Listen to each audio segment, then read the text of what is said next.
سورۃ القدر بھی قرآن حکیم کی مشہور ترین صورتوں میں سے ایک صورت ہے، اور یہ پوری کی پوری صورت جو ہے وہ صرف ایک ٹاپک کے اوپر نازل ہوئی ہے، اور وہ ہے لیلۃ القدر۔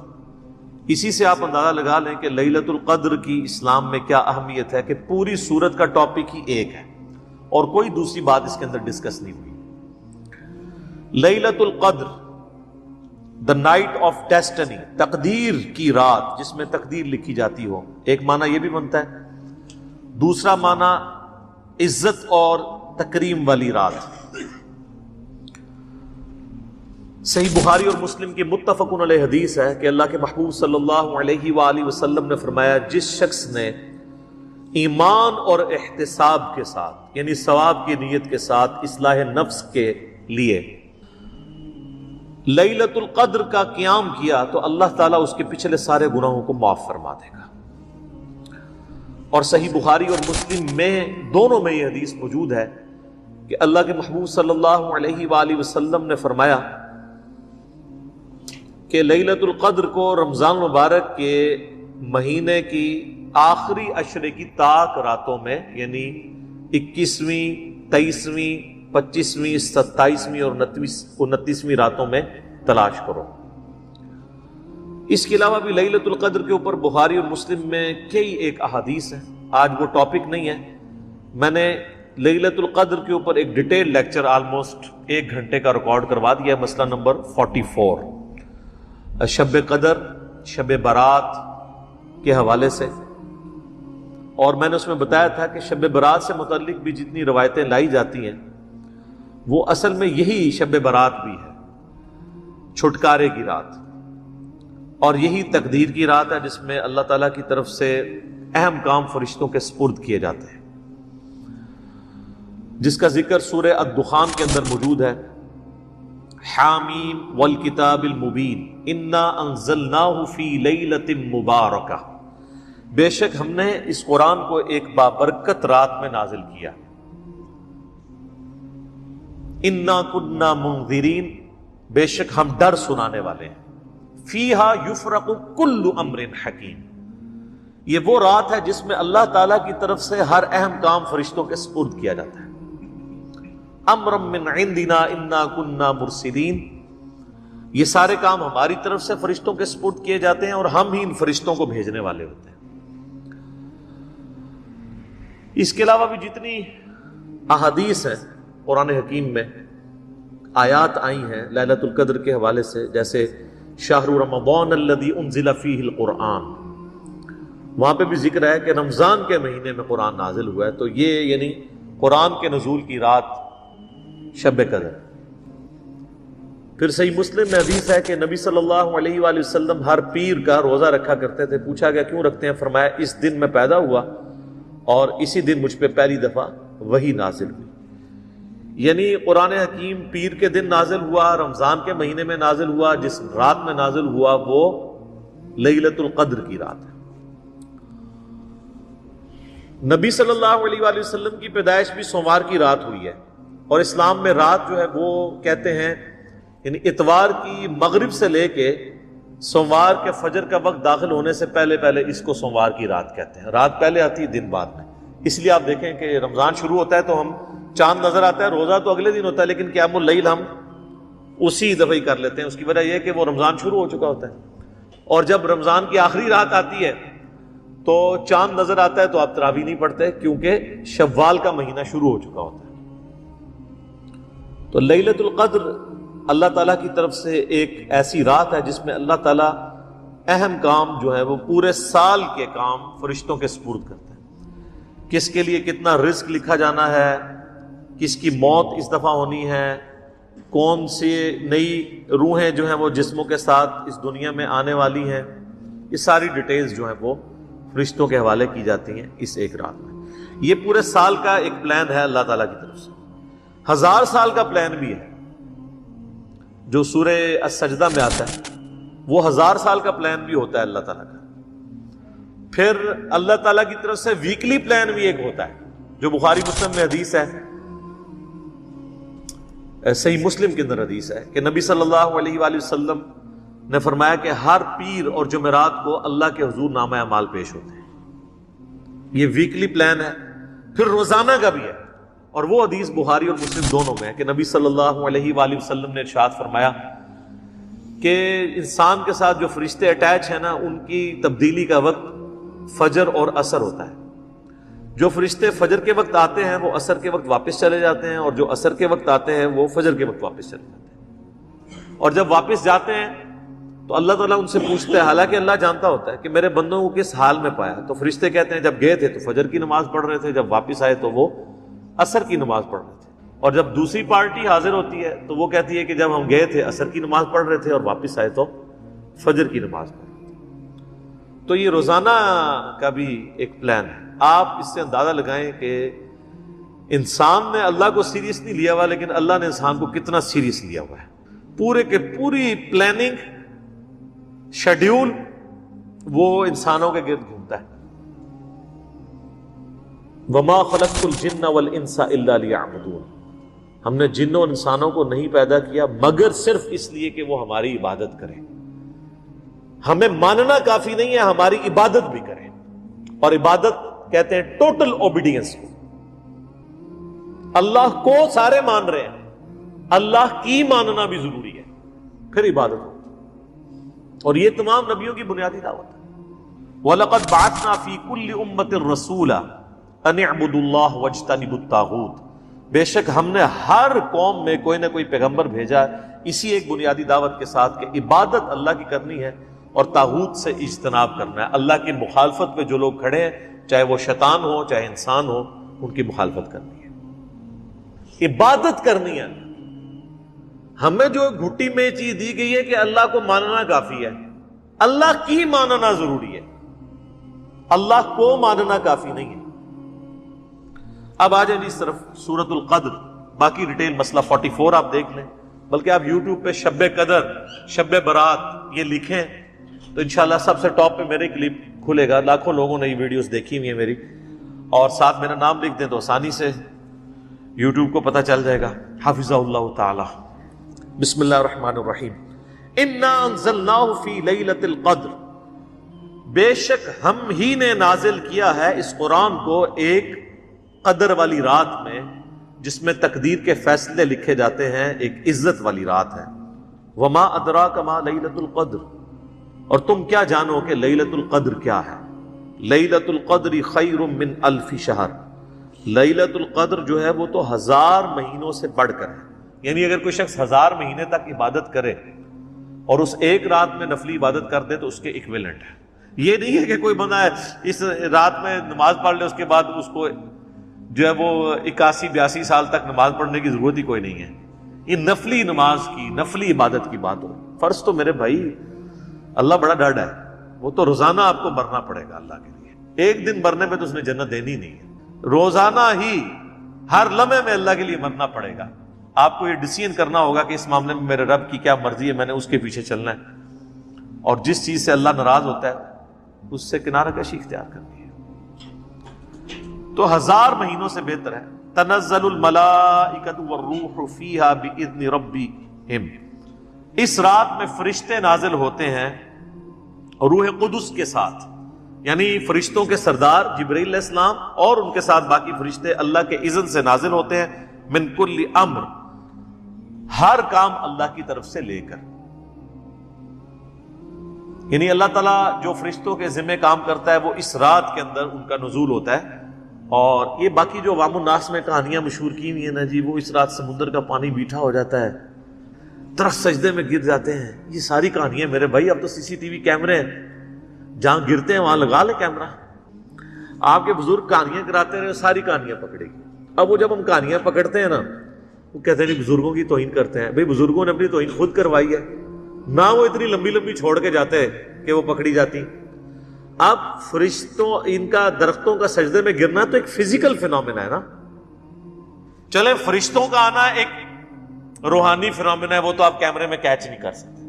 لیکن یہ کہنا کہ جی وہ اس رات سجدے میں درخت گر جاتے ہیں تو یہ فزیکل فینومینا ہے. تو CCTV کیمرے پوری دنیا میں لگے ہوئے ہیں، کہاں درخت سجدے میں گرتے ہیں؟ ایسا نہیں ہوتا. وہ جس سمندر کا پانی میٹھا ہو جاتا ہے، اس سے سمندر کا پانی کوئی میٹھا نہیں ہوتا، کراچی والوں سے پوچھ لیں۔ اور اگر آپ کو یقین نہیں آتا تو لیلۃ القدر اگر اتنی آسان ہے تلاش کرنی آپ کے لیے، تو آپ جا کے 10 دن کے لیے وہاں پہ اعتکاف کر لیں۔ سمندر کے کنارے مسلمانوں کو اعتکاف کرنا چاہیے، تو روزانہ چیک ہو جائے، مغرب کے وقت ہی جب سمندر کا پانی میٹھا ہو تو وہ پورے ملک میں اناؤنسمنٹ ہو جائے، اور ہماری روت لال کمیٹی کے چیئرمین ٹی وی پہ آگے کہہ دیں کہ ہاں جی کراچی کا پانی میٹھا ہو چکا ہے، تمام اہل وطن سے گزارش ہے کہ آج لیلۃ القدر ہے، اس کو فالو کریں۔ تو یہ ان لوگوں نے کہانیاں لکھی اور دین کا بہت زیادہ نقصان کیا۔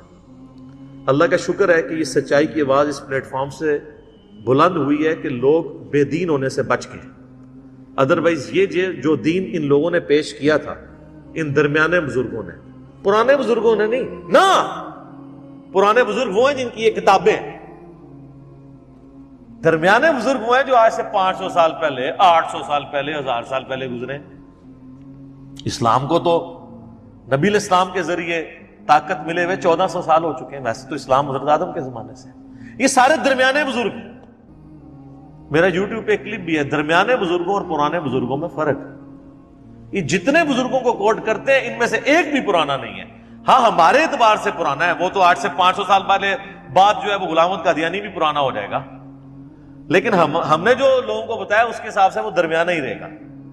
پرانے بزرگ پہلے 300 سال کے ہیں، صحابہ، تابعین، تبع تابعین، بعد میں تو کہانی باز ہیں، ان کی کہانیاں جو ہے وہ پرانے بزرگوں سے ملتی نہیں ہیں، تو ان کو آپ پرانے بزرگ کہنا چھوڑ دیں، درمیانے بزرگ بشکار لیں، تو ان کی کہانیاں پکڑی گئی اور پتہ نہیں کیا کچھ مشہور کیا ہوا ان لوگوں نے، اور اس کی وجہ سے پھر مصیبت۔ اچھا پھر لوگ تلاش، وہ کہتے ہیں شب قدر تلاش کرنی ہے، تلاش کر کے کیا نکالنا ہے اس میں سے؟ آپ نے تلاش کرنے سے مراد جو احادیث میں ہے وہ یہ ہے کہ آپ نے اس رات میں عبادت کرنی ہے۔ وہ تو نبی صلی اللہ علیہ وآلہ وسلم، ان کے صحابہ نے بھی رات کو عبادت کی ہے، اور وہ آپ نے 5 کی 5 تاک راتیں زندہ رکھنی ہے عبادت کے ذریعے۔ یہ نہیں ہونا کہ آپ کو کوئی اشارہ آ جانا ہے یا کچھ چیز نظر آ جانی۔ صحابہ کو تو کوئی نظر نہیں آئی ہے، بتائیں کس حدیث میں لکھا ہوا ہے کہ کوئی صحابی کہ جی مجھے یہ بڑا ایکسپیرینس ہوا ہے، مجھے پتا چل گیا کہ یہ رات ہے؟ وہ سارے بیچارے تلاش ہی کرتے تھے۔ بیسیکلی اللہ تعالیٰ نے یہ ایک مسلمانوں کے لیے اس کے اندر ایک اپرچونٹی رکھی ہے کہ چلیں جو پوری رمضان میں باقی راتوں میں قیام اللیل نہیں کر سکا، کم از کم آخری راتوں میں کر لے، اور اسی کے لیے اعتکاف بھی کیا جاتا ہے کہ اللہ تعالیٰ اس کی برکت سے اس کے لیے آسانیوں والا معاملہ کر دے گا، بس سے زیادہ کچھ بھی نہیں ہے۔ وہ سر روزانہ شب قدر ہے آپ کے لیے۔ تو یہ جو شب قدر کے بارے میں آتا ہے نا کہ فرشتے نازل ہوتے ہیں، آپ نے پڑھا، بخاری مسلم حدیث ہے کہ روزانہ اللہ تعالیٰ آسمان دنیا پہ نزول فرماتا ہے رات کے تہائی پیر جب رہ جاتا ہے آخر، اور کہتا ہے کوئی مجھ سے مانگنے والا کہ میں اسے عطا کروں، ہے کوئی بخشش مانگنے والا کہ میں اسے بخش دوں، حتیٰ کہ فجر کا وقت داخل ہو جاتا ہے۔ یہ روزانہ ہر رات کو ہوتا ہے۔ صحیح مسلم کے اندر حدیث ہے، سیدنا عثمان ابن عفان رضی اللہ تعالیٰ عنہ علیہ السلام کہتے ہیں کہ نبی علیہ السلام نے فرمایا کہ جو شخص عشاء کی نماز جماعت سے پڑھ لے گویا اس نے آدھی رات کا قیام کیا، اور جس نے پھر فجر کی نماز بھی جماعت سے پڑھ لی تو گویا اس نے پوری رات کا قیام کیا۔ شب قدر کے لیے پوری رات جاگنا بھی کوئی شرط نہیں ہے۔ اگر آپ رمضان کی طاق راتوں میں یا آخری ساری راتوں میں 10 کی 10 راتوں میں عشاء اور فجر کی نماز اس طرح پڑھ لیں کہ آپ کی کوئی رکعت فوت نہ ہو تو آپ نے لیلۃ القدر پا لی۔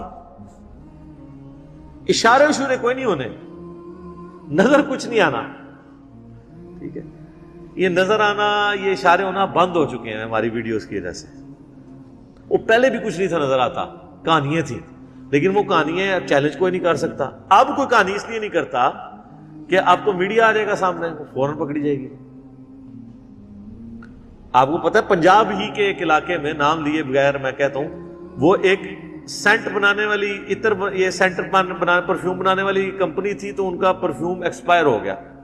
انہوں نے زمین میں بہت بڑا ایک گڑھا کھود کے اس میں وہ سارا ڈال دیا۔ ظاہر ہے کہ وہ ایک یعنی لائف کے لیے ایک خطرناک چیز ہوتی ہے نا۔ اب وہ کچھ عرصے کے بعد وہاں سے لوگوں کو خوشبو آنا شروع ہو گئی، لوگوں نے وہ یعنی مٹی کھودنا شروع کر دی، اور وہ مٹی کی بوریوں کی بوریاں، لوگ وہاں پہ مزدور بیچ میں اتر کے 100 روپے کے وہ لفافے شاپنگ بیگ بیچ رہے، اور اس طرح مٹی بیچنی شروع کر دی۔ وہ تو ابھی میڈیا کا دور ہے تو پتہ چل گیا، اگر یہی واقعہ آج سے 100 سال پہلے ہوتا نا تو یہ کرامت ہوتی۔ یہ اس طرح چیزیں نہیں ہوتی میرے بھائی. دنیا بقدر ایفرٹ ہے, دنیا میں آپ کو ایفرٹ پٹ کرنی پڑے گی. تو ان کہانیوں سے بچیں. ان کہانیوں کو کرامتوں کا نام دے کے, ان معجزات کا نام دے کے یہ ساری کی ساری چیزیں کرنا, اور بڑے بڑے ذمہ دار لوگوں کی طرف سے یہ کہانیاں چل رہی ہوتی ہیں. دکھ اس وقت ہوتا ہے کہ جب علماء, پڑھے لکھے لوگ جو دین کا نالج بھی رکھتے ہیں وہ کہانیاں کرائیں عوام کو, تو پھر دل دکھتا ہے کہ یار یہ لوگ کیا کر رہے ہیں. اور جب ہم ان کی علمی گرفت کرتے ہیں تو لوگ ہمیں کہتے ہیں یار یہ علماء کے ساتھ بدتمیزی کرتا ہے. یار علماء اپنی عزت خود کروائیں نا. اگر ایک عالم دین کے ساتھ کھلواڑ کر رہا ہے اور دوسرا شخص اس کو ہائی لائٹ کرتا ہے, تو جو ہائی لائٹ کرنے والا بندہ ہے اس کے اوپر ناراض نہیں ہونا چاہیے. مثلا کوئی شخص جس کا باپ گالیاں دیتا ہو اور کوئی شخص دوسرا اس کو آ کے بتائے کہ سر آپ کے جو والد محترم ہیں نا یہ گالیاں دیتے ہیں, ان کو ذرا سمجھائیں. بعض اوقات محلے کی عورتیں بھی گزر رہی ہوتی ہیں, اگرچہ وہ آپ کو ہی گالیاں نکال رہے ہوتے ہیں لیکن باقیوں کا بھی ذرا خیال رکھ لیں. اور وہ آگے سے کہہ دی تم میرے ابا جی کی توہین کر رہے ہو. ابا جی نے توہین خود کروائی ہے, کیوں گالیاں نکالتے ہیں؟ اب پاکستان میں ایک بہت بڑی شخصیت ہے, یعنی میں دلی طور پہ ان کی بڑی قدر کرتا ہوں, اور جب ان پہ قاتلانہ حملہ ہوا تھا تو سب سے پہلے میری ویڈیو سامنے آئی تھی. اپنے ان کے فرقے کے لوگوں کی تو آنی تھی نا, دوسروں نے تو توفیق نہیں ہونی تھی. مفتی تقی عثمانی صاحب اسلامی بینکنگ کے حوالے سے جو ان کی ایفرٹس ہیں وہ ایکسٹراڈنری ہیں, لیکن وہ اگلے دن ایک جگہ بیٹھ کے وہ حدیث شریف کا درس دے رہے ہیں. اب درس دیتے دیتے یعنی حدیث شریف کے درس میں کہانی تو نہیں آنی چاہیے. جیسے وہ آپ جب چھوٹے چھوٹے تھے نا تو وہ ہم سلیبس کی کتابوں میں کہانیاں رکھ کے پڑھا کرتے تھے, اس وقت موبائل تو نہیں ہوتے تھے نا, تو ماں باپ کہانیاں پڑھنے سے روکتے تھے, تو وہ پھر سائنس کی کتاب میں یا فزکس کی کتاب کے اندر کہانی رکھ کے لوگ پڑھا کرتے تھے. اسکول میں ٹیچر بھی پکڑ لیتے ہوتے تھے. یہی کام ہمارے علماء کر رہے ہیں. سامنے رکھی تو بخاری شریف ہوتی ہے, بیچ میں اپنی کہانی رکھی ہوتی ہے. لوگ یہی سمجھ رہے ہوتے ہیں بخاری شریف میں لکھا ہوا ہے, تو ہم کہتے ہیں کہ مولانا شریف کو بخاری شریف سے باہر نکالو پھر بخاری شریف پڑھو, مولانا شریف کو مسلم شریف سے باہر نکالو پھر مسلم شریف پڑھو. وہ آدھی تو مسلم شریف ہوتی ہے, آدھی مولانا شریف ہوتی ہے. تو وہ مفتی صاحب جو ہیں وہ درس حدیث دیتے ہوئے فرماتے ہیں کہ امام حنیفہ رحمہ اللہ تعالی وضو کے جو گرتا ہوا پانی ہے نا وضو کے دوران جو جسم سے لگ کے گرتا ہے, اس کو کہتے ہیں مائع مستعمل, استعمال شدہ پانی. اچھا یہ لفظ بھی اتنے موٹے موٹے بولتے ہیں تاکہ لوگوں پہ روب پڑ جائے. ماں کہتے ہیں پانی کو مستعمل, استعمال شدہ. تو مائع مستعمل کو وہ ناپاک خیال کرتے تھے امام حنیفہ, اور وہ اس کی دلیل وہ دیتے ہیں. حالانکہ مائع مستعمل سے بچنا ہی امپاسبل ہے میرے بھائی. جب آپ وضو کریں گے اس کے بعد جو تری آپ کے ساتھ لگی رہتی ہے وہ تو کپڑوں پہ ہی لگنی ہے. کوئی دنیا کا بندہ, کوئی صحابی, کوئی بزرگ انکلوڈنگ نبی صلی اللہ علیہ وآلہ وسلم بھی وضو کرنے کے بعد وہ وضو کے پانی سے بچ سکتے ہیں؟ وہ کپڑوں پہ ہی لگے گا. یہ تو یہ ہے کہ بندہ ننگا ہو کے وضو کرے اور جب تک پورا جسم خشک نہ ہو جائے کپڑے نہ پہنے, یہ تو کوئی نہیں کرتا. تو پہلی چیز تو یہ کہانی سٹارٹ ہی غلط ہوتی ہے. وہ کہتے ہیں مائع مستعمل کو ناپاک سمجھتے تھے, اور آگے ریزن دیتے ہیں وہ کہ ہوتا یہ تھا کہ امام حنیفہ رحمہ اللہ کشف کے ذریعے اللہ ان کو یہ دکھا دیتا تھا کہ کوئی شخص وضو کر رہا ہوتا تھا, تو چونکہ بخاری مسلم میں حدیث ہے کہ جب کوئی وضو کرے تو وضو کے ساتھ اس کے گناہ بھی دھلتے ہیں, تو وہ گناہ دھلتے ہوئے دیکھ لیتے تھے. اب ان کو چونکہ گناہ دھلتے ہوئے نظر آتے تھے اس پانی کے اندر, تو اس لیے وہ پانی کو ناپاک سمجھتے تھے. حالانکہ پانی کے اندر فزیکلی تو گناہ نہیں داخل ہوا ہوا, یہ بھی تو ایک انٹلیکچوئل چیز ہے. انٹلیکچوئل چیز سے ناپاکی کیسے ہو سکتی ہے؟ ایک ذہنی چیز ہے نا. وہ فزیکلی کو گناہ تو وہ جس وقت کر لیا اسی وقت کر لیا. تو ہم نے اس کے اوپر کہا, ہمارا معصومانہ سوال ہے کہ کیا نبی صلی اللہ علیہ وآلہ وسلم کو بھی کبھی وضو کے پانی میں گناہ دھلتے ہوئے نظر آئے ہیں؟ کوئی ضعیف روایت دکھا دیں ہمیں. حالانکہ آپ کے پاس تو غیبی خبریں بھی آتی تھی, اللہ تعالیٰ آپ کو عذاب قبر بھی دکھا دیتا تھا, صرف اس لیے تاکہ امت کی اصلاح ہو. صحابہ کو بھی نہیں نظر آیا. مسلم شریف کی حدیث آپ نے فرمایا میں نے ارادہ کیا میں تمہارے لیے دعا کروں اللہ تمہیں عذاب قبر سنوا دے, لیکن پھر مجھے ڈر ہوا کہ تم مردے دفنانا چھوڑ دو گے. صحابہ تو عذاب قبر بھی نہیں دیکھ سکتے, یہ کہتے ہیں بزرگوں کو کشف القبور ہوتا ہے. ہاں نبی کو اللہ دکھا سکتا ہے, لیکن یہ اس کیس میں یہ جو معاملہ ہے بخاری مسلم دونوں میں حدیث ہے، آپ علیہ السلام نے فرمایا تم اپنا مقدمہ میرے پاس لے کے آتے ہو، بسا اوقات تم میں سے کوئی چرب زبان ہوتا ہے اور وہ اپنا مقدمہ اچھے طریقے سے پیش کرتا ہے حالانکہ وہ ناحق ہوتا ہے، اور میں اس کے حق میں فیصلہ کر دیتا ہوں شواہد کی بنیاد پہ. اگر میں بھی تمہارے حق میں فیصلہ کر دوں تو تب بھی تم دوزخ کی آگ اپنے ساتھ لے کے جا رہے ہو، اگرچہ نبی نے تمہارے حق میں فیصلہ کیا کیونکہ تمہیں تو پتا ہے کہ تم غلط ہو. تو نبی الاسلام بھی ظاہر کے اوپر چلتے تھے، جب اللہ دکھا دیتا تھا وہ الگ معاملہ ہے، لیکن ہمیشہ ایسا نہیں ہوتا تھا.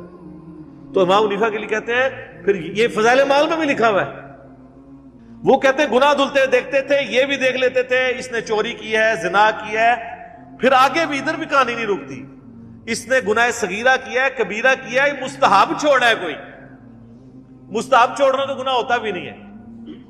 پھر انہوں نے اللہ سے دعا کی کہ یا اللہ میری صلاحیت چھین لے، تو اللہ نے چھین لی. اچھا جب ہم کہتے ہیں یار یہ قدری اللہ نہیں دکھا سکتا، تو سر بریلوی بھی تو یہی کہتے ہیں نا کہ اللہ چاہے تو ہمارے اولیاء مرنے کے بعد مدد نہیں کر سکتے، ادھر کیوں کرتے ہیں ایسے کر کے؟ وہ بھی تو اللہ کو ہی ڈال رہے ہوتے ہیں بیچ میں. اللہ کو ڈالنے سے ہر چیز حلال ہو جاتی ہے. صرف وہی چیز وَلَا تَقُولُوا عَلَى اللَّهِ إِلَّا الْحَقِّ، اللہ پر کوئی ایسی بات نہ کرو سوائے اس کے جو حق سے ثابت ہے. کل کو آپ کہیں گے جی اللہ چاہے تو موسیٰ کو دوزخ میں پھینک دے اور فرعون کو جنت میں لے جائے، تو ہم کیا کہیں گے؟ لعنت اللہ علی الکاذبین لا تبدیل لکلمات اللہ، اللہ کے کلمات نہیں بدل سکتے، ایسا نہیں ہوگا. تو اللہ کو ڈال کے کہتے ہیں کرامت ہوگی. یہ کرامت اس طرح نہیں ہوتی. بخاری مسلم کی حدیث ہے کہ نبی صلی اللہ علیہ وآلہ وسلم فرمایا اللہ تعالیٰ ایک گنہگار شخص کو قیامت والے دن اپنے قریب کرے گا اور اس کے ساتھ سرگوشی فرمائے گا، اس کو ایک ایک گناہ اس کا یاد کروائے گا. قریب ہے کہ وہ سمجھے گا مارا گیا. اللہ فرمائے گا دنیا میں بھی پردہ رکھا تھا نا، آج بھی پردہ رکھو. اللہ تو ستار العیوب ہے، اس اللہ پہ جھوٹ باندھ رہے ہیں. امام حنیفہ رحمہ اللہ کے ذریعے آپ لوگ، امام حنیفہ کو تو بیچاروں کو پتہ بھی نہیں ہوگا، جیسے حضرت عیسیٰ کو پتہ بھی نہیں ہے کہ عیسائیوں نے کیا کیا ان کے ساتھ. وہ اللہ جو ستار العیوب ہے، گناہوں کو پہ پردہ ڈالنے والا ہے، وہ امام حنیفہ کو لوگوں کے گناہ دھلتے ہوئے دکھائے گا. یہ کرامت ہے، اس کو کرامت آپ کہیں گے؟ یہ تو توہین ہے اللہ کی، اور جھوٹ باندھنا ہے نبی صلی اللہ علیہ وآلہ وسلم کی تعلیمات کے اوپر کرامت کے نام کے اوپر. ایسے نہیں ہو سکتا. صحیح مسلم میں حدیث ہے جو شخص دنیا میں کسی کے گناہوں پہ پردہ رکھے گا اللہ تعالیٰ قیامت والے دن اس کے گناہوں پہ پردہ رکھے گا. جو اللہ آپ کو یہ کہہ رہا ہے کہ آپ گناہ دیکھ کے بھی کسی پہ پردہ رکھیں، وہ اللہ آپ کو لوگوں کے گناہ دھلتے ہوئے دکھائے گا کہ ہاں تک کو اے کے کردہ جے او کے کردہ جے ویکھتے رہو، تو پوری رات پھر سوچتے رہو. سب کہانی ہے، سب جھوٹ ہے.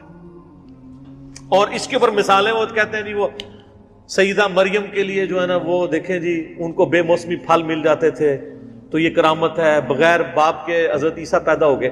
یار ان چیزوں کا ان کے ساتھ کیا لینا دینا ہے؟ وہ تو قرآن و حدیث میں آئی ہیں اور اللہ نے ایز اے رول بیان کی ہے. یہ کہیں پہ رول بیان ہوا ہے کہ اللہ تعالیٰ اپنے گناہ بندوں کے گناہوں کو لوگوں پہ ایکسپوز کرنے کی کرامت کروایا کرے گا. اس کے الٹ باتیں ملتی ہیں.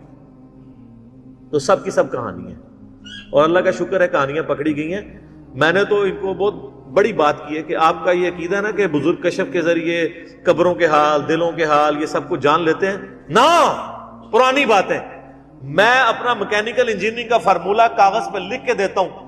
دنیا کے مرے ہوئے بزرگ، زندہ بزرگ، قیامت تک آنے والے بزرگ جنہوں نے میکینیکل انجینئرنگ جو ہے نا وہ گورے کی کتابیں پڑھ کے نہیں حاصل کی ہوئی ہے، وہ فارمولہ دیکھ کے پڑھ کے نہیں بتا سکتے. دل کا حال تو بڑی دور کی بات ہے. یہ فارمولے پڑھنے جوگے ہوتے تو آپ کو ایٹم بم کا فارمولہ دے دیتے. وہ آئنسٹائن نہیں دیا نا E=mc². یہ بزرگ جو دلوں کا حال جانتے ہیں اور قبروں کے نیچے دیکھ لیتے ہیں، انہوں نے تیل ہی دریافت کر دیا ہوتا. وہ سر ایڈون نہیں دریافت کیا نا. تیل کیڑے رحمت اللہ علیہ نے کڑیا؟ تو اے کڑی کس رحمت اللہ علیہ نے بنائی ہے؟ اور یہ کیمرہ کس رحمت اللہ علیہ نے بنایا ہے؟ یہ دنیا بقدر ایفرٹ ہے. ٹھیک ہو گیا جی. تو یہ میں نے اس لیے یہاں پہ کلیئر کرنا ضروری سمجھا. سلام ہی حتی مطلع الفجر، یہ جو رات ہے یہ سلامتی کی رات ہے یہاں تک کہ فجر کا وقت داخل ہو جائے. یعنی مغرب کے وقت داخل ہونے سے لے کے فجر کا وقت داخل ہونے تک یہ پوری کی پوری رات لیلۃ القدر سلامتی کی رات ہے اللہ تعالیٰ کی طرف سے. درمیان مکمل کر دیا، سارا کے سارا ثواب سے بھر دیا گیا. 100 دفعہ لا الہ الا اللہ پڑھو تو 100 دفعہ سبحان اللہ، 100 دفعہ الحمدللہ، 100 دفعہ اللہ اکبر، 100 دفعہ لا الہ الا اللہ. اچھا، اس کی ترتیب میں بھی کوئی مسئلہ نہیں. صحیح مسلم میں ایک حدیث جو میں پہلے بیان کر چکا 5601 کہ آپ صلی اللہ علیہ وسلم نے فرمایا کہ اللہ تعالیٰ کو یہ 4 کلمات محبوب ترین ہیں. اس میں آگے الفاظ ہیں چاہے ان کو آگے پیچھے کر کے بھی پڑھ لو اس کا ثواب اسی طرح رہے گا. یعنی یہ ترتیب ضروری نہیں ہے کہ آپ نے پہلے سبحان اللہ ہی پڑھنا ہے، پھر الحمدللہ پڑھنا ہے، پھر لا الہ الا اللہ یا اللہ اکبر. یہ ترتیب کسی بھی ترتیب سے پڑھو تمہیں نقصان نہیں دیں گے. یہ صحیح مسلم 5601 نمبر حدیث میں موجود ہے. البتہ جو سنت طریقہ ہے وہ یہی ہے کہ تسبیحات کو ہم جب صلاۃ التسبیح میں پڑھیں گے تو سبحان اللہ والحمدللہ ولا الہ الا اللہ واللہ اکبر پڑھیں گے. اب ان تسبیحات کو یاد کرنا بھی کوئی مشکل نہیں. تسبیحات فاطمہ سب کو آتی ہیں، 33 دفعہ ہم سب پڑھتے ہیں. بس صرف ایک ایک واو لگانی ہے بیچ میں. سبحان اللہ والحمدللہ اور لا الہ الا اللہ پہلے آ جائے گا، ولا الہ الا اللہ واللہ. لا الہ الا اللہ ہمارا بیسک کلمہ ہے. تو یہ 4 کلمات ہیں جو آپ پڑھ لیں گے تو صلاۃ التسبیح کے اندر آپ کو اذکار اویلیبل ہوں گے. اب آتے ہیں صلاۃ التسبیح کی طرف. ایک دفعہ شوق اور محبت کے ساتھ دروشی پڑھ لیجئے. اللہم صلی علی محمد وعلی آل محمد کما صلیت علی ابراہیم وعلی آل ابراہیم انک حمید مجید.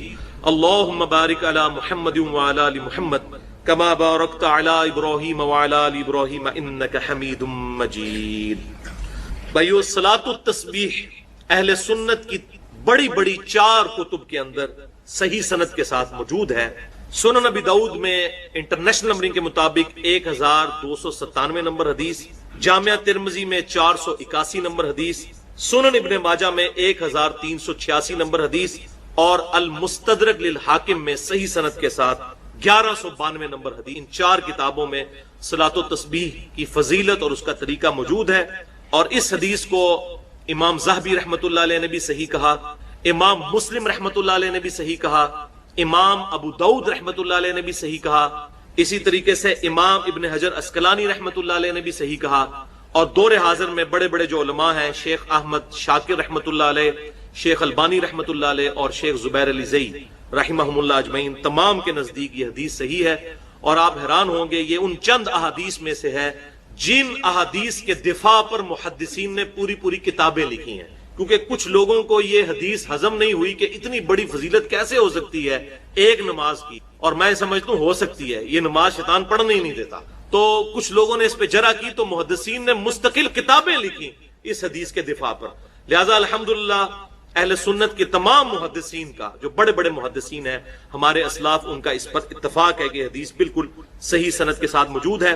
اور خصوصاً امام ابو حنیفہ رحمۃ اللہ علیہ کے جو شاگرد خاص ہیں اور امام بخاری رحمۃ اللہ علیہ کے دادا استاد ہیں سیدنا عبداللہ ابن مبارک رحمۃ اللہ علیہ المتوفا 181 ہجری، جو بہت بڑے محدث ہیں، وہ اس حدیث جو صلاۃ التسبیح ہے اس کے کافی وہ ڈیفینڈر ہیں. اور اس کے سارے مسائل جامعہ ترمذی میں ان سے نقل کیے گئے ہیں. امام ترمذی نے ایک واسطے سے، وہ امام ترمذی کے بھی پردادا استاد ہیں، کیونکہ امام بخاری امام ترمذی کے استاد ہیں اور عبداللہ ابن مبارک امام بخاری رحمۃ اللہ علیہ کے دادا استاد ہیں. بخاری اور مسلم میں ان سے احادیث ہیں. لہذا 481 نمبر حدیث جامعہ ترمذی میں عبداللہ ابن مبارک سے لی انہوں نے. سارے مسائل صلاۃ و تسبیح کے سمجھنے کے لیے وہ آج انشاءاللہ ساتھ ڈسکس بھی ہو جائیں گے. بھائیو، امام کائنات سید الاولین والآخرین شفیع المذنبین رحمۃ للعالمین سیدنا و مولانا امام اعظم محمد رسول اللہ صلی اللہ علیہ وسلم نے اپنے چچا عباس ابن عبد المطلب رضی اللہ تعالی عنہ کو مخاطب کر کر ارشاد فرمایا. حدیث کا ریفرنس میں پہلے دے چکا 4 کتابوں سے.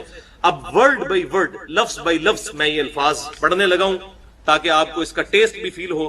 آپ صلی اللہ علیہ وسلم نے اپنے چچا سے فرمایا، چچا جان، کیا میں آپ کو کچھ عنایت نہ کروں؟ کیا میں آپ کو کوئی تحفہ پیش نہ کروں؟ کیا میں آپ کو اس عمل کی وجہ سے 10 خصلتوں والا اچھا انسان نہ بنا دوں؟ یہ 10 خصلتیں اس میں آ جائیں گی. جوڑوں کی شکل میں 5 جوڑے آئیں گے اور وہ 10 خصلتیں بن جائیں گی. میں گنتا جاتا ہوں. تو پھر آپ صلی اللہ علیہ وسلم نے ارشاد فرمایا کہ جب اے چچا جان آپ یہ عمل کر لیں گے تو نمبر 1 اللہ آپ کے اگلے اور پچھلے، نمبر 2 پرانے اور نئے، نمبر 3 جان بوجھ کر کیے یا انجانے میں کیے. نمبر 4 چھوٹے اور بڑے، چھوٹے اور بڑے کبیرہ بھی. اور نمبر 5 چھپے ہوئے اور ظاہر، تمام گناہ معاف. اب یہ 5 جوڑیاں آئیں اور 10 خصلتیں جو آپ صلی اللہ علیہ وسلم نے ارشاد فرمائی تھی وہ اس میں پوری ہو گئی. الحمدللہ. مجھے بتائیں یہ فضیلت آج تک کسی عمل کے لیے سنی؟ صرف 50 منٹ سے 1 گھنٹے کا عمل ہے. اگر آہستہ آہستہ کریں، تھوڑی سپیڈ سے کریں تو 40 منٹ. اللہ. پھر آپ صلی اللہ علیہ وسلم نے ارشاد فرمایا چچا جان 4 رکعتیں اس طرح ادا کریں نفل نماز کی کہ ہر رکعت میں سورۃ الفاتحہ اور ایک سورت پڑھیں، اور جب آپ قرات سے فارغ ہو جائیں تو قیام کی حالت میں یہ کلمات 15 دفعہ پڑھیں. سبحان اللہ والحمد للہ ولا الہ الا اللہ واللہ اکبر. بس یہ ایک جگہ ہے جہاں پر 15 دفعہ پڑھنا ہے، باقی پوری نماز میں 10 دفعہ، قیام میں 15 دفعہ، سورت سے فارغ ہونے کے بعد رکوع میں جانے سے پہلے. پھر آپ رکوع میں جائیں اور رکوع میں انہی کلمات کو 10 مرتبہ دہرائیں. پھر رکوع سے اٹھ جائیں اور 10 بار یہی کلمات پڑھیں. پھر سجدے میں جائیں اور ان کلمات کو 10 دفعہ پڑھیں. پھر سجدے سے سر اٹھائیں، یعنی دونوں سجدوں کے درمیان جو جلسہ ہے اس میں 10 مرتبہ پڑھیں. پھر دوسرے سجدے میں جائیں اور اس میں 10 مرتبہ اس تسبیح کو پڑھیں. پھر سجدے سے سر اٹھائیں اور قیام میں جانے سے پہلے یعنی جلسہ استراحت کے اندر دوسرے سجدے کے بعد پھر بیٹھ جائیں، جو ہم بیٹھتے ہیں. لیکن عام نمازوں میں اس میں کچھ تسبیحات نہیں پڑھی جاتی، لیکن صلاۃ و تسبیح میں اس دوسرے جلسہ استراحت میں یہ 10 دفعہ پڑھیں گے. تو یہ کل ایک رکعت میں 75 مرتبہ ہو جائیں گے. اس طرح ان 4 رکعتوں میں یہ عمل دہرائیں تو کتنا ہو گیا؟ 75 ضرب 4 300 مرتبہ یہ عمل ہو جائیں گے. اور پھر آپ صلی اللہ علیہ وسلم نے پھر 5 باتیں ارشاد فرمائیں. چچا جان ہو سکے تو یہ نماز روزانہ ادا کریں. اگر روزانہ نہ ادا کر سکیں تو ہر جمعے کو ادا کر لیں. ہر جمعے کو ادا نہ کر سکیں تو ہر مہینے میں 1 مرتبہ ادا کر لیں. اگر ہر مہینے نہ پڑھ سکیں تو ہر سال میں 1 مرتبہ. اور اگر سال میں 1 مرتبہ بھی نہ پڑھ سکے تو چچا جان زندگی میں 1 دفعہ اس نماز کو ضرور پڑھیں. اللہ اکبر. آپ اندازہ کریں، آپ صلی اللہ علیہ وسلم کی ذرا ترغیب کا انداز دیکھیں. روزانہ نمبر 1. نمبر 2 نہیں پڑھ سکتے تو جمعے کے جمعے. نمبر 3 مہینے کے مہینے. نمبر 4 سال میں 1 مرتبہ. اب رمضان شریف کا مہینہ ہے، اس میں تو ہمیں توفیق ہو جانی چاہیے سال میں 1 مرتبہ. اس کیٹیگری میں تو ہم فعال کر ہی جائیں کہ سال میں 1 دفعہ، یا رمضان کے ہر جمعے میں پڑھ لیں، سال میں 1 دفعہ. نہیں تو کہا کہ زندگی میں چچا 1 دفعہ نماز یہ ضرور پڑھ لیں. کیا انداز ہے ترغیب. الحمدللہ. اب اسی کانٹیکسٹ میں آخر میں صلاۃ و تسبیح سے ریلیٹڈ 8 صحیح احکام و مسائل بیان کروں گا تاکہ اس میں جو اختلافی مسائل ہیں وہ بھی کور ہو جائیں، جو کیوریز ہیں وہ بھی ریزالو ہو جائیں. لیکن ایک دفعہ طریقے کو ریپیٹ کر لیتے ہیں. قیام کی حالت میں ہم نے 15 دفعہ رکوع میں جانے سے پہلے یعنی سورت ملانے کے بعد اس کو پڑھنا ہے سبحان اللہ والحمد للہ ولا الہ الا اللہ واللہ اکبر. اس کے بعد رکوع میں جانے کے بعد رکوع کی تسبیحات پڑھنے کے بعد وہ آگے آ بھی جائے گا 10 دفعہ پڑھنا ہے. کتنے ہو گئے؟ 25. پھر رکوع سے سر اٹھا کر ربنا لک الحمد کہہ کر 10 دفعہ 35. پھر سجدے میں سبحان ربی الاعلی کے بعد 10 دفعہ 45. پھر 2 سجدوں کے درمیان ربی اغفر لی پڑھنے کے بعد 10 دفعہ 55. پھر دوسرے سجدے میں سبحان ربی الاعلی کے بعد 10 دفعہ. پورا ایک رکوع سورۃ البقرہ کا رکوع نمبر 23 آیت نمبر 183 سے لے کر 188 تک مسلسل 6 آیات، اور ان میں کافی لمبی لمبی آیات بھی ہیں. آلموسٹ آپ سمجھ لیں یہ تقریباً 1.5 صفحے پہ پھیلا ہوا یہ رکوع ہے. پورا سب کچھ اس کے اندر بیان ہو گیا. نماز کے احکامات، حج کے احکامات آپ کو مختلف صورتوں میں بکھرے ہوئے نظر آئیں گے. کچھ سورۃ البقرہ میں، کچھ سورۃ الحج کے اندر، کچھ سورہ ابراہیم کے اندر. لیکن رمضان مبارک کو اللہ تعالیٰ نے اس اعتبار سے ممتاز بنایا ہے کہ جو کچھ ڈسکشن کرنی تھی نا وہ قرآن میں ایک ہی جگہ پہ کر دی ہے. اس کے سارے احکامات بھی بیان کر دیے جو موٹے موٹے تھے، اس کی فرضیت کا بھی ذکر کر دیا. اور وہ سورۃ البقرہ کا رکوع نمبر 23 ہے، آیت نمبر 183 سے 188 تک. پلس اس سے متعلقہ جو صحیح الاسناد احادیث ہیں بخاری اور مسلم میں ہی درجنوں کی تعداد میں آپ کو ایک جگہ کمبائنڈ فارم میں مل جائیں گی مشکات المصابی کے اندر، جو میں نے بارہا تعارف کروایا کہ یہ انسائکلوپیڈیا آف حدیث ہے. اہل سنت کی مین سٹریم کی آلموسٹ 13 کتابیں انکلوڈنگ کتب ستہ بخاری اور مسلم اور سنن اربع یعنی ابو داؤد ترمذی نسائی ابن ماجہ، اس کے نوٹس ہیں. اس میں پہلی جلد کے اینڈ کے اوپر جا کے آپ کو رمضان المبارک سے متعلق ایک ایک تفصیل ملے گی، چاہے وہ رؤیت ہلال کا مسئلہ ہو، مون سائٹنگ کا مسئلہ ہو، رمضان المبارک کے فضائل ہو، لیلۃ القدر ہو، نفلی روزوں کے کیا احکامات ہیں، فرض روزوں کے کیا ہیں، ایک ایک تفصیل ملے گی آپ کو. اور یہ جو مشکات کے اندر احادیث ہیں یہ آلموسٹ 153 احادیث ہیں، انٹرنیشنل نمبر کے مطابق 1956 سے لے کر 2108 تک. یہ مسلسل 3-4 چیپٹرز کے اندر آپ کو اکٹھی احادیث مل جائیں گی، کہیں دور جانے کی ضرورت نہیں پڑے گی.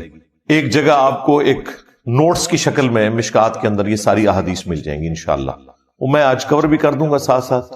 تو میں نے ارادہ کیا ہے کہ میں ایٹ لیسٹ جو رمضان مبارک سے متعلق جتنے بھی قدیم اور جدید فقہی احکام و مسائل ہیں جو ایک عام مسلمان کی ضرورت ہے، اسے ایک ہی جگہ ریکارڈنگ میں لے آؤں. ویسے تو میں نے 2017 میں 5 کنٹینیوس لیکچر 1.5-2 گھنٹے کے ریکارڈ کروائے تھے، مسئلہ number 53 A B C D E تک، اور اس میں یہ ساری چیزیں میں نے سکیٹرڈ فارم میں ڈسکس کی تھی.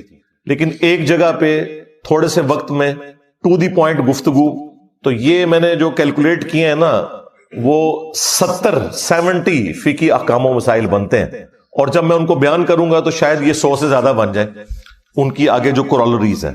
لیکن یہ ایک جگہ جمع ہو جائیں گی انشاءاللہ تعالی، اور پھر یہ آپ کے سامنے ایک ویڈیو بک ہوگی. جب کبھی بھی آپ کو رمضان المبارک سے متعلق کوئی چیز پوچھنی ہوگی، سمجھنی ہوگی، تو آپ یہ ایک ویڈیو لگائیں، ایک ایک چیز آپ کے سامنے انشاءاللہ آ جائے گی انشاءاللہ تعالی. سورۃ البقرہ کا جو رکوع میں نے ذکر کیا آیت نمبر 183 سے لے کر 188 تک، اس کا سٹارٹ ہی ان الفاظ کے ساتھ ہے: اعوذ باللہ من الشیطان الرجیم، بسم اللہ الرحمن الرحیم، یا ایہا الذین آمنوا کتب علیکم الصیام، اے اہل ایمان تم پر فرض کر دیے گئے ہیں روزے، کما کتب علی الذین من قبلکم لعلکم تتقون، جیسا کہ تم سے اگلی امتوں پر بھی فرض کیے گئے تھے تاکہ تم پرہیزگار بن جاؤ، تقوی کی روش اختیار کرو. یعنی روزے کا مقصد پرہیزگاری ہے. پرہیزگاری کیسی کہ روزے میں آپ حلال چیزوں کو بھی چھوڑ دیتے ہیں اللہ تعالیٰ کے حکم کی وجہ سے. تو یہ ایک پریکٹس ہوتی ہے کہ اگر اللہ کے حکم کی وجہ سے میں نے حلال چیزوں کو بھی تھوڑے سے ٹائم کے لیے چھوڑنا ہے تو بقیہ کی زندگی میں نے بدرجہ اولا اجتناب کرنا ہے حرام چیزوں سے. اور یہی ہے تقوی، یہی اس کا مقصد ہے. الصوم عربی زبان میں روزے کے لیے ٹرم یوز ہوتی ہے. الصوم کہتے ہیں عربی میں رک جانے کو، اور شرعی اصطلاح میں اللہ تعالی کی خوشنودی کی خاطر طلوع فجر سے لے کر غروب آفتاب تک اپنے آپ کو کھانے پینے اور دیگر خواہشات سے روکنے کا نام روزہ ہے. یہ اس کی بیسک ڈیفینیشن ہے. باقی تو میں نے آپ کو بتایا پورا رکوع ہے اور احادیث کی کتابیں بھری پڑی ہیں، اس میں صرف مشکات ہی پڑھ لیں تو آپ کو ساری احادیث ایک جگہ پہ مل جائیں گی انشاءاللہ تعالی. اللہ تعالیٰ نے اسی رکوع کے اندر آگے چل کر رمضان مبارک کا بائی نیم ذکر بھی کر دیا. اب یہ دیکھیں، یہ واحد مہینہ ہے جس کا نام بائی نیم قرآن کے اندر آیا، رمضان. عربی میں رمضان، اردو میں ہم رمضان، ویسے ہم رمضان بولتے ہیں، رمضان تو لفظ غلط ہوگا، یہ رمضان، لیکن اردو میں چل جائے گا کیونکہ اردو کے اندر آپ نے ان چیزوں کا خیال نہیں رکھنا ہوتا. تو وہ اسی رکوع میں آگے چل کر اللہ تعالیٰ فرمایا شہر رمضان الذی انزل فیہ القرآن، رمضان کا مہینہ تو وہ مہینہ ہے کہ جس میں القرآن نازل ہوا، ھدی للناس، جو پوری انسانیت کے لیے ہدایت کی کتاب ہے، یعنی کسی خاص طبقے کے لیے نہیں، پوری انسانیت کے. سورۃ البقرہ کے سٹارٹ میں ہے ھدی للمتقین، ڈر جانے والوں کے لیے ہدایت ہے، یعنی وہ لوگ جو اللہ کی دھمکی سے ڈرتے ہیں، جو یہ سمجھتے ہیں کہ ہماری مرضی کے بغیر جس نے ہمیں پیدا کیا، اس کے بعد اس نے اس امتحان میں ڈالا، بعد میں بھی جو کچھ ہمارے ساتھ کرے گا ہمیں اس سے کوئی بچا نہیں سکتا. تو یہ تصور انسان کو ڈرنے پہ مجبور کرتا ہے کہ میں نے اپنے رب کو رسپانس کرنا ہے. تو ھدی للمتقین بھی ہے، ھدی للناس بھی ہے، یعنی انسانوں میں سے وہ لوگ جو واقعی ڈر جائیں اس تصور سے کہ انہیں مر کے اپنے رب کے حضور پیش ہونا ہے. وَبَيِّنَاتٍ مِّنَ الْهُدَىٰ وَالْفُرْقَانِ، اور اس میں ہدایت کے روشن دلائل ہیں، اور یہ الفرقان ہے، یعنی حق اور باطل میں تمیز کرنے والی کتاب، جو سورۃ المائدہ میں آئے کہ اللہ تعالیٰ نے تورات نازل کی، پھر انجیل نازل کی، اور اب یہ الفرقان ہے، حق اور باطل میں تمیز کرنے والی کتاب۔ وہاں پہ اس کے لیے ورڈ آیا مہیمن، یعنی یہ نگہبان ہے اگلی کتابوں کے اوپر کہ ان کی کون سی باتیں درست ہیں اور کون سی ٹیمپرڈ فارم میں۔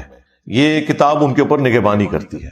یہاں پہ الفرقان کہا گیا، اور خود ہمارے محبوب امام کائنات سید الاولین والآخرین شفیع المذنبین رحمت للعالمین خاتم النبیین سیدنا و مولانا امام اعظم محمد رسول اللہ صلی اللہ علیہ وآلہ وسلم کے لیے بھی صحیح بخاری میں الفرقان کی ٹرم یوز ہوئی ہے۔ محمد فرق بین الناس، محمد لوگوں میں حق اور باطل میں فرق ہے، یعنی نبی علیہ السلام کی پیروی کرنے والا حق پر ہے، آپ سے مخالفت کرنے والا باطل کے اوپر ہے۔ تو قرآن بھی الفرقان ہے اور رسول اللہ بھی الفرقان ہے صلی اللہ علیہ وآلہ وسلم۔ پھر اللہ تعالیٰ نے ساتھ ہی فرما دیا فَمَنْ شَهِدَ مِنْكُمُ الشَّهْرَ، اب جو کوئی بھی تم میں سے رمضان کا مہینہ پائے فَلْيَصُمْ، تو اس کا کام ہے کہ اس میں وہ روزے رکھے۔ اور پھر آگے اس کے احکامات آئے کہ روزے کی لینتھ کیا ہے، اس میں کون سی شرعی پابندیاں ہیں، جو لوگ روزہ رکھنے پر قادر نہیں ہیں، بیمار ہیں، ان کے لیے شرعی حکم کیا ہے، مسافر کے لیے کیا ہے، مریض کے لیے کیا ہے۔ پھر میاں بیوی کے تعلقات کے پوائنٹ آف ویو سے بھی چیزیں ڈسکس ہوئیں، وہ آپ خود پڑھ لیجئے گا۔ اگر میں ایک ایک چیز کو اس طریقے سے ڈسکس کروں گا تو پھر تو کافی زیادہ ٹائم لگ جائے گا، لیکن چونکہ یہ ساری باتیں آج آٹومیٹکلی کور ہو جائیں گی ہمارے فقہی احکام و مسائل کے اندر انشاءاللہ تعالی۔ صحیح بخاری اور صحیح مسلم کے اندر یہ حدیث موجود ہے۔ اللہ کے محبوب صلی اللہ علیہ وآلہ وسلم نے فرمایا اسلام کی بنیاد 5 چیزوں کے اوپر ہے۔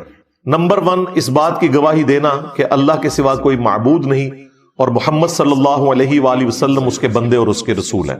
دوسرے نمبر پہ فرمایا نماز قائم کرنا، تیسرے نمبر پر زکوٰۃ دینا، چوتھے نمبر پر حج کرنا اللہ کی راہ میں اگر استطاعت ہو، اور 5ویں نمبر پہ فرمایا رمضان کے روزے رکھنا۔ اس سے آپ اندازہ لگائیں کہ اسلام کی بنیاد جن چیزوں کے اوپر ہے ان میں سے رمضان مبارک کے روزے ایک چیز ہے۔ پھر صحیح بخاری اور صحیح مسلم دونوں کے اندر یہ حدیث موجود ہے کہ اللہ کے محبوب صلی اللہ علیہ وآلہ وسلم نے فرمایا جس شخص نے بھی ایمان اور احتساب کے ساتھ، یعنی اس نیت کے ساتھ کہ وہ تزکیہ نفس اپنا کرے گا، اللہ سے ثواب لینے کی امید جس کے اندر موجود ہے، رمضان مبارک کے روزے رکھے، اللہ تعالیٰ اس کے پچھلے سارے گناہوں کو معاف فرما دے گا۔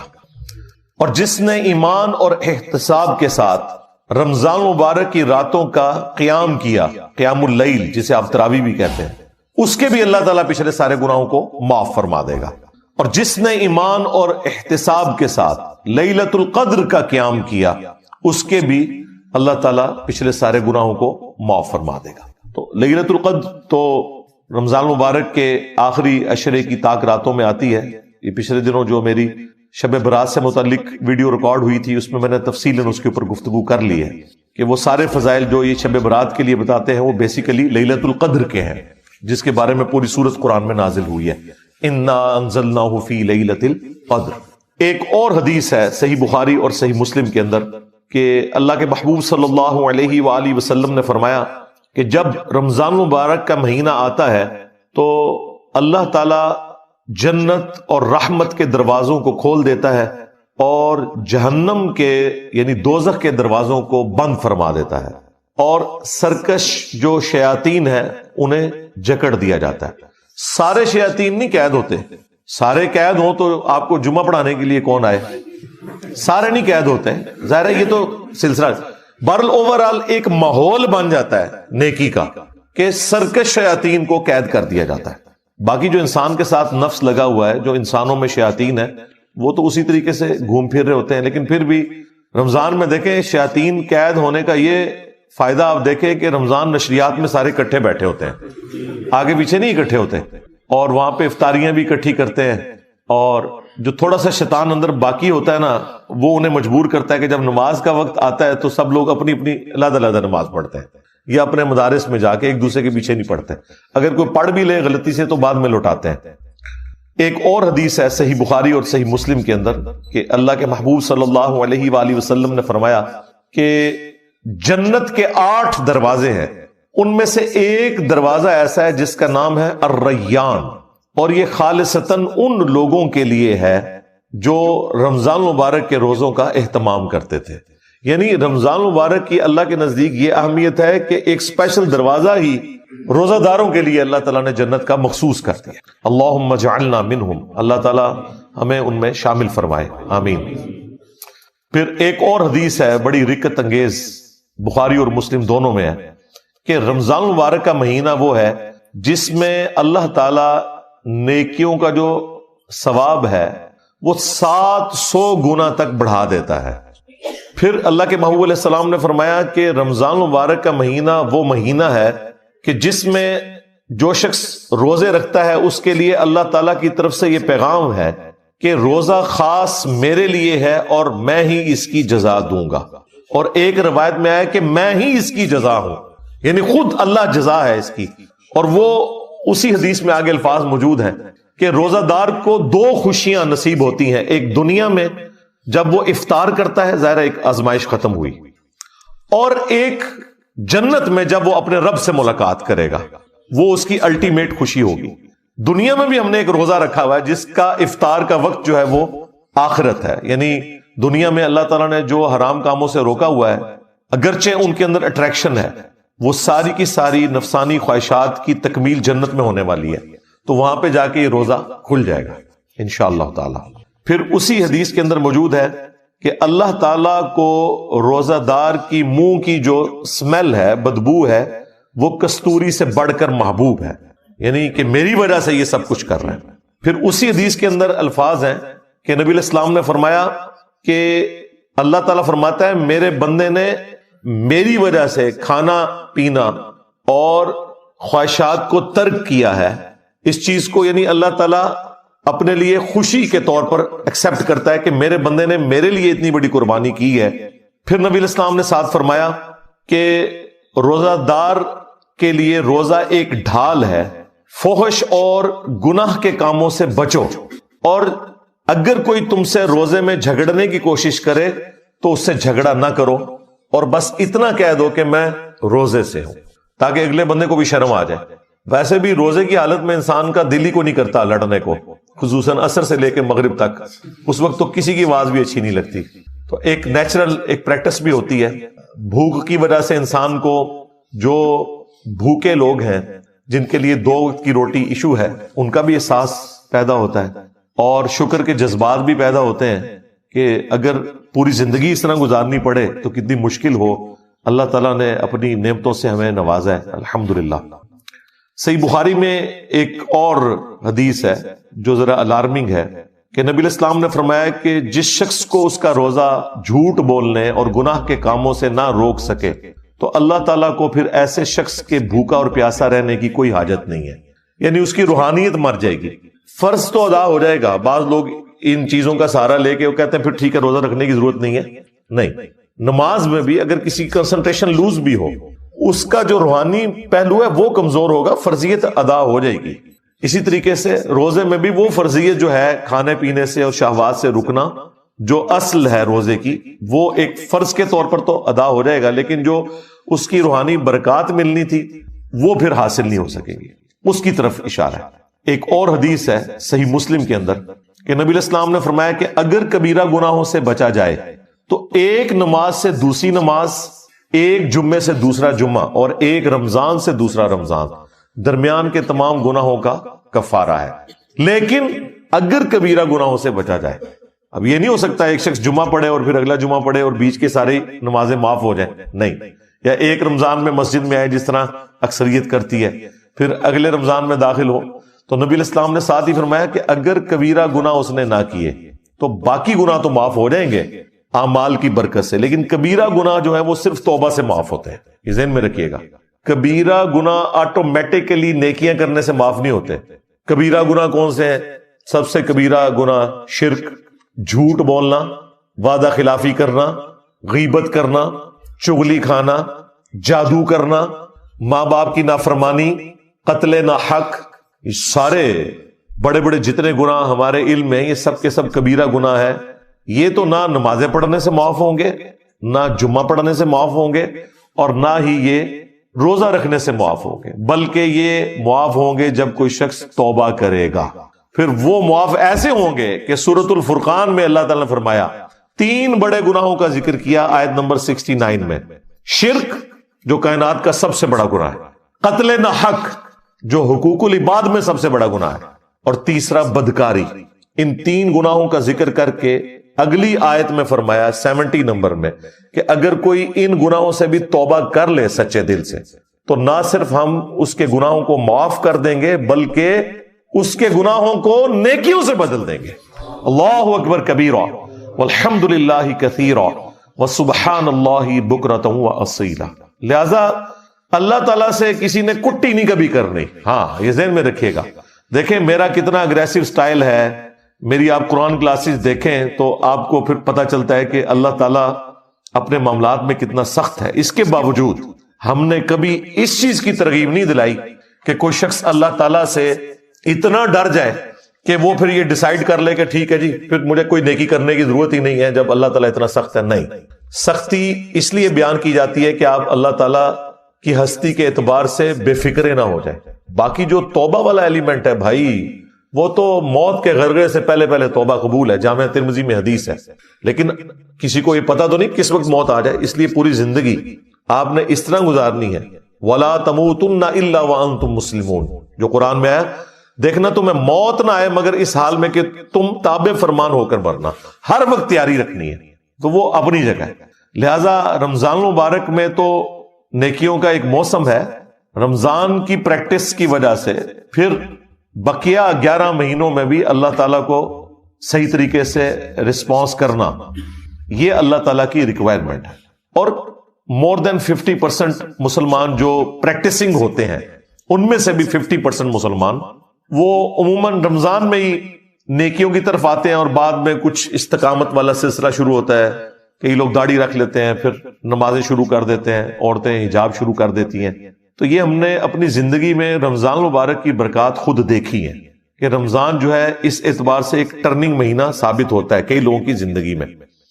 کئی لوگوں کے لیے کوئی گھر میں جوان موت یا کوئی صدمہ وہ بھی نیکی پہ آنے کا ایک سبب بن جاتا ہے۔ وہ بھی اللہ تعالیٰ نے سورہ السجدہ میں فرمایا کہ ہم دنیا کی زندگی میں تمہیں تکلیف دیں گے تاکہ تم اپنے رب کی طرف پلٹ آؤ، وہ بھی ایک اللہ کی سنت ہے۔ تو یہ مختلف اللہ تعالیٰ نے ایک سمجھ لیں سگنلز رکھے ہوئے ہیں، جو انسان رسپانس کرے تو مرنے سے پہلے اللہ تعالیٰ کے بتائے ہوئے راستے کے اوپر آ سکتا ہے۔ لہٰذا رمضان مبارک کو کیجول نہ لیں، پورے اہتمام کے ساتھ رمضان شریف کو گزاریں، جو فرض عبادات ہیں ان کے اوپر ایمفیسائز کریں، اور بعد کی زندگی کے لیے بھی اللہ تعالیٰ سے دعا کریں کہ اللہ تعالیٰ استقامت دے باقی نیکیوں کے اوپر بھی۔ خصوصاً نماز کے معاملے میں بالکل جو ہے نا وہ زیرو ٹالرنس ہے اللہ تعالیٰ کی، یہ ذہن میں رکھیے گا۔ یہ اتنا کرٹیکل ایشو ہے ایمان لانے کے بعد کہ اتنے سخت الفاظ میں قرآن میں فتویٰ آیا ہے، سورہ روم میں آیت نمبر 31 میں، وَأَقِيمُوا الصَّلَاةَ وَلَا تَكُونُوا مِنَ الْمُشْرِكِينَ۔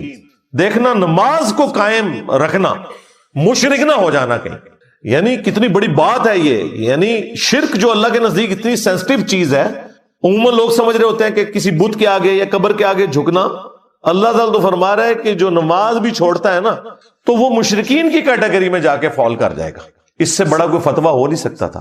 اور اگر کسی کے دماغ میں کوئی خناس رہ گیا تھا نا تو وہ صحیح مسلم کی حدیث نے اسے نکال دیا، 246 نمبر حدیث، کہ بندے کے کفر اور ایمان، شرک اور اسلام کے درمیان فرق کی نماز ہے۔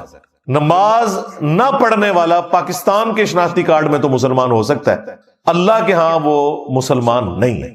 ہاں ظاہری کلمے کا احترام کریں گے، مر جائے گا جنازہ بھی پڑھیں گے، اس کے لیے دعائے مغفرت بھی کریں گے، لیکن اس کی زندگی میں اسے بتائیں گے کہ بھائی یہ شناختی کارڈ والے مسلمانوں تمہارے کلمے کا احترام ہو رہا ہے، ادروائز نماز چھوڑنے والا بندہ مسلمان نہیں ہے۔ اور یہ میرا فتویٰ نہیں ہے، قرآن کا فتویٰ ہے، نبی الاسلام کا فتویٰ ہے۔ پھر بھی اگر کسی کو سمجھ نہ آئے تو جامعہ ترمذی میں حدیث ہے، عبداللہ ابن شقیق تابعی کہتے ہیں کہ صحابہ کرام صرف تارک الصلاۃ کو کافر سمجھتے تھے، جو نماز چھوڑنے والا ہے، اور کسی کو کافر نہیں کہتے تھے خواہ وہ کتنا ہی گناہ کرتا ہو، لیکن جو نماز نہ پڑھتا ہو صحابہ کرام اسے کافر سمجھتے تھے۔ لے جی اب تو اس فہم کا بھی مسئلہ ختم ہو گیا۔ اگر کوئی کہ مجھے قرآن کا فہم نہیں ہے، ہمیں حدیث بتائیں، حدیث بھی بتا دی، حدیث کا بھی فہم نہ آیا، صحابہ اکرام سے تو بڑھ کر کوئی قرآن و سنت کو جاننے والا نہیں تھا۔ جامع ترمذی میں ایک اور حدیث ہے کہ ہمارا اور مشرکین کا عہد نماز کی بنیاد کے اوپر قائم ہے، جس نے نماز چھوڑ دی اس نے کفر کیا۔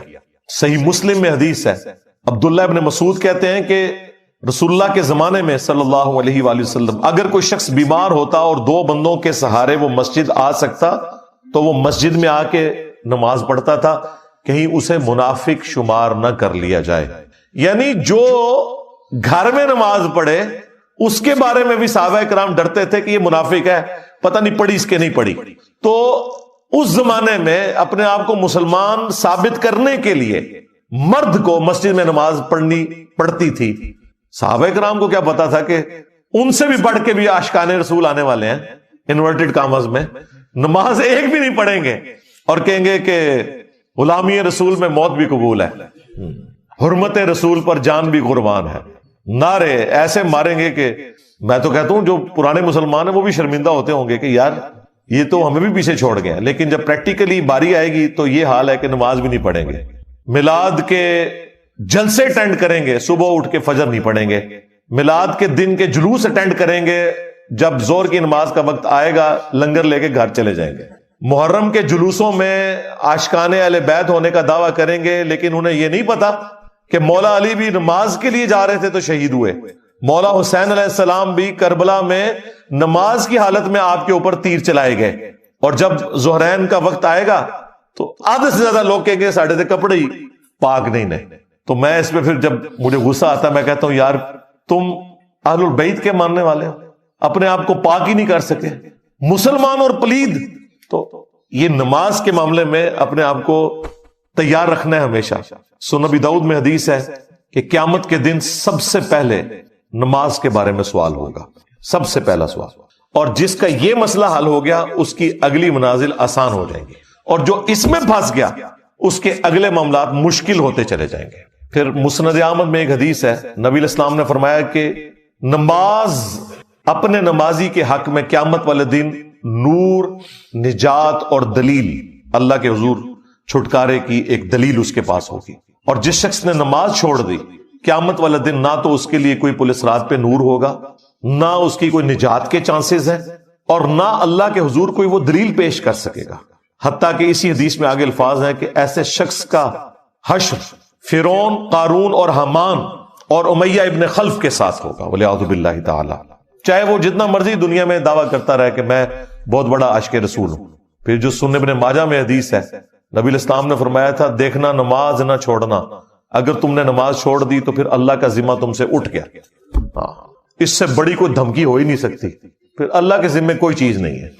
تو اس رمضان میں ایک تو پریکٹس کریں کہ جماعت کے ساتھ نماز انشاءاللہ تعالی، اور پھر اسے کنٹینیو آگے چلانا ہے۔ یہ نہیں ہے کہ چاند رات میں ہی جا کے جو ہے پہلے جاتے ہیں نائی کے پاس شیو کروانے کے لیے، داڑھی نہیں رکھنی ہے تو ٹھیک ہے، پھر اب اگر نیت کی ہے تو چلاؤ۔